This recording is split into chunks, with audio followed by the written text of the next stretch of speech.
Assalamualaikum warahmatullahi wabarakatuh. Kita lanjut ke bagian kedua, tuntunan sholat lengkap. Saya berpedoman pada buku ini, buku Risalah Tuntunan Sholat Lengkap plus penerbit PT Karya Toha Putra Semarang. Teman-teman sekalian dimanapun Anda berada, sholat adalah hal terakhir yang dibahas di buku ini, ya. Karena sebelum sholat banyak hal yang harus teman-teman lakukan. Jadi tidak sah sholat, tidak boleh sholat kalau teman-teman tidak melaksanakan hal-hal yang wajib sebelumnya. Misalkan sholat itu wajib wudhu, wajib suci dari hadas, besar maupun hadas kecil. Kalau teman-teman langsung sholat tanpa tahu, tanpa berwudhu, ya salah juga. Sholat itu harus menutup aurat. Nah, kalau teman-teman tidak menutup aurat, salah juga, nggak boleh sholat juga.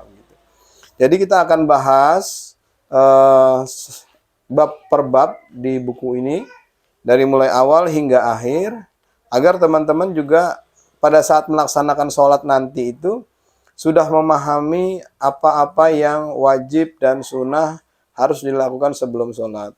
Jadi sholatnya itu betul-betul nanti menjadi sholat yang khusyuk. Oke, kita masuk ke bab pertama. Bab pertama di sini tentang pengantar umum hukum Islam. Ada hukum Islam dan rukun iman. Kita masuk ya. Hukum Islam. Yang pertama mukallaf. Orang mukallaf ialah seorang muslim yang dikenai kewajiban untuk menjalankan perintah dan menjauhi larangan agama karena telah dewasa dan berakal atau akil balik, serta telah mendengar seruan agama. Jadi di sini ada satu istilah namanya mukallaf. Mukallaf itu adalah orang yang sudah terkena kewajiban untuk menjalankan perintah dan menjauhi larangan agama, begitu ya. Tapi kalau anak masih kecil, belum balik, orang gila, ya nggak masuk ke dalam kategori mukallaf. Oke, yang pertama mukallaf, yang kedua tentang hukum Islam. Hukum Islam yang biasa disebut juga sebagai hukum syara terbagi menjadi 5. Ini wajib teman-teman tahu juga. Yang pertama wajib. Wajib yaitu perintah yang harus dikerjakan, jika dikerjakan mendapat pahala, jika ditinggalkan berdosa. Wajib adalah dikerjakan pahala, ditinggalkan dosa, gitu ya. Yang selanjutnya adalah wajib ini dibagi menjadi 2 lagi. Yang satu wajib ain, yang satu wajib kifayah. Apa itu wajib ain? Wajib ain yaitu perintah yang harus dikerjakan oleh setiap orang mukallaf. Orang mukallaf tadi ya, orang yang sudah terkena kewajiban menjalankan perintah agama. Contoh-contohnya wajib ain itu apa?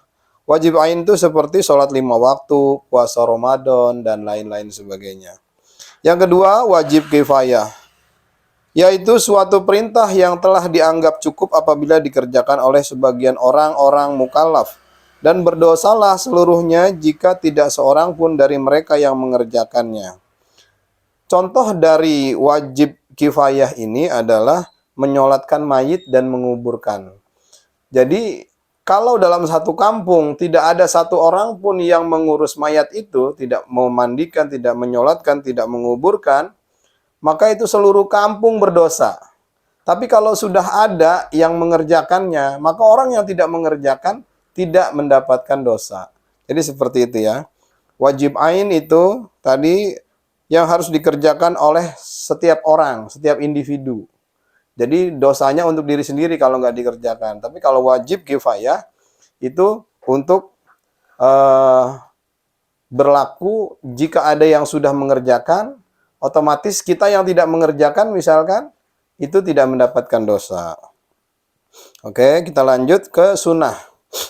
Sunnah yaitu suatu perkara yang dikerjakan mendapat pahala dan apabila ditinggalkan tidak berdosa. Jadi sunnah itu boleh dikerjakan, boleh tidak dikerjakan.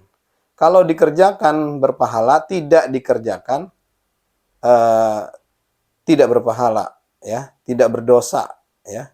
Dikerjakan ada pahalanya, nggak dikerjakan tidak ada pahalanya, tidak dosa juga gitu ya. Sunnah ini dibagi menjadi dua juga. Yang pertama adalah sunnah muakkad, yaitu sunnah yang sangat dianjurkan mengerjakannya ya. Seperti sholat taraweh, sholat idul fitri, sholat idul adha, dan sebagainya. Jadi ini sangat dianjurkan. Tapi kalau tidak dikerjakan, misalkan untuk teman-teman yang karena pekerjaan misalkan jadi satpam, tidak bisa sholat taraweh, tidak bisa sholat idul fitri misalkan, ya nggak apa-apa juga sih. Nggak dosa juga gitu ya. Oke, selanjutnya adalah yang kedua, sunnah ghairu mu'akkad. Sunnah ghairu mu'akkad ini ya sunnah selain yang sunnah tadi ya. Jadi sunnah-sunnah yang biasalah. Jadi kalau dikerjakan boleh, juga nggak dikerjakan juga boleh gitu ya. Selanjutnya kita masuk ke hukum Islam yang ketiga, yaitu haram. Haram itu yaitu suatu perkara yang apabila ditinggalkan mendapat pahala dan dikerjakan dosa. Jadi haram ini kebalikan dari wajib tadi. Wajib dikerjakan pahala, ditinggalkan dosa. Kalau haram ditinggalkan pahala, kalau dikerjakan dosa. Contohnya adalah meninggalkan salah satu dari kewajiban agama, seperti melakukan perzinahan, berlaku syirik, mencuri, membunuh orang tanpa alasan yang sah, minum minuman keras yang memabukkan, berdusta, mendurhakai orang tua, dan sebagainya. Jadi ini masuk ke dalam hukumnya haram, tidak boleh dikerjakan. Kalau dikerjakan juga dosa.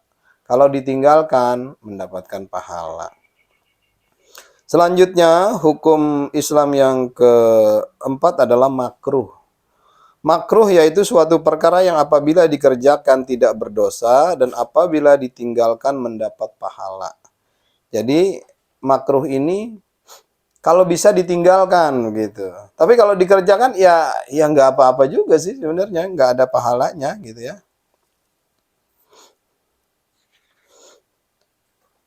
Contohnya dari makruh adalah makan pete.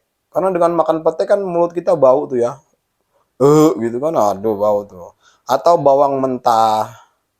Atau misalkan makan jengkol ya. Makan jengkol itu kalau kentutnya, wah Masya Allah, bau banget itu ya. Jadi kalau ditinggalkan ya itu lebih baik. Karena kalau dikerjakan, kalau kentut itu mengganggu orang banget. Tapi itu masuk ke dalam makruh, sama seperti petai. Selanjutnya hukum Islam yang kelima adalah mubah.